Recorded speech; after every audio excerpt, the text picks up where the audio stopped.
In geology, a slump forms a mass of loosely consolidated material, or a rock layer moves a short distance down a slope.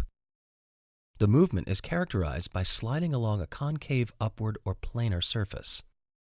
Based on other high-rise images, this particular slump occurred between March 9, 2020 and February 17, 2021, corresponding to the relatively warm spring and summer of the southern hemisphere.